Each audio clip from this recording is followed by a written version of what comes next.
Hello viewers, আসসালামু আলাইকুম এবং ওয়েলকাম টু সেল পোস্ট। আজকে কিন্তু সেল পোস্টটা খুবই ভিন্ন রকম। আমাদের গ্রাহক উনি কিন্তু গরুর হাট থেকে সোজাসুজি চলে আসছে এক্সচেঞ্জ করে দেন। হাউ ইজ দ্যাট পসিবল এবং কীভাবে হয়েছে?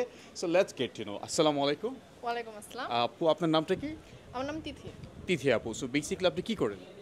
আমি স্টুডেন্ট। আপনি একজন স্টুডেন্ট, পাশাপাশি পাশাপাশি কিছু না, এই যে আপনাদের দোকানে এখন আইফোন কিনতে আসছি, এটাই এখন আমার আচ্ছা। তো পরিচয়। আপনি কি হাটের থেকে গরুর তাড়া খেয়ে এখানে চলে আসছেন, নাকি আপনি আপনার ফোনটা হাটের মধ্যে কিছু হয়েছে? আমি যেটা বলতে চাচ্ছি, হ্যাঁ ভাইয়া, মানে আমি তো অনেক জায়গায় ফোন দেখছি। আচ্ছা। আপনাদের এখানে আসার আগেও কিন্তু আমি ফোন দেখেছি, মানে গরুর হাটের কথাই যেটা বলেছেন আচ্ছা, এক্সপেন্সিভ আচ্ছা।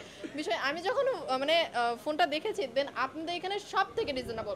আমি তো আরো সবাইকে বলবো, আমার গাইজদের জন্য বা আমার ফ্রেন্ড যারা আছে বা সার্কেল যারা আছে, যা আমার ভিন্ন কোনো ফ্রেন্ডস, সবাইকে বলবো যে অবশ্যই ওনাদের দোকান থেকে আইফোন অবশ্যই কিনবেন। আইফোন বা যে কোনো দরকারে আপনারা আইফোন কভার থেকে শুরু করে এমনকি এক্সপেন্সিভ জিনিসগুলো আপনারা অনেক কম দামে পাবেন। হ্যাঁ, কারণ ওনাদের বিহেভিয়ার ইজ বেস্ট, আমার অনেক ভালো লেগেছে। হ্যাঁ, আর আরেকটা কথা বলবো, ওরা অনেক ফোন অনেক রিজনেবল ফোনে মানে সেল করে। এমনকি আমাকে দেখেন একটা চার্জার দিয়েছে, দেন একটা মানে একটা অনেক সুন্দর, মানে অনেক সুন্দর জাস্ট কোয়ালিটিফুল একটা ব্যাগও দিয়েছে। দেন আজকে আপনি কি ফোন নিয়ে নিয়েছেন? ফোনটা একটু দেখান।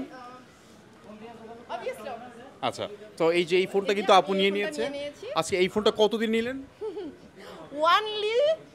অনলি কত? 24,500 টাকা। হ্যাঁ, সো গাইস, 24,500 টাকা কিন্তু আপু ফোন পেয়ে অনেক খুশি। গরুর কথা ভুলে গেছে, লিটারালি ফরগেট। গরু কিন্তু নিচে দাঁড়িয়ে আছে। কোথাও পাবেন না গাইস, কোথাও পাবেন না। আমি পুরা মার্কেট খুঁজে আসছি। 28,000 পুরা মার্কেট চ্যালেঞ্জিং প্রাইসে দিচ্ছে শুধু এক্সচেঞ্জ প্রো। হ্যাঁ, আপনারা এক্সচেঞ্জ প্রোতে অবশ্যই আসবেন, আপনাদের কাছে অবশ্যই রিকোয়েস্ট। আর ভাইয়া অনেক রিজনেবল প্রাইসে নেই। So best of luck.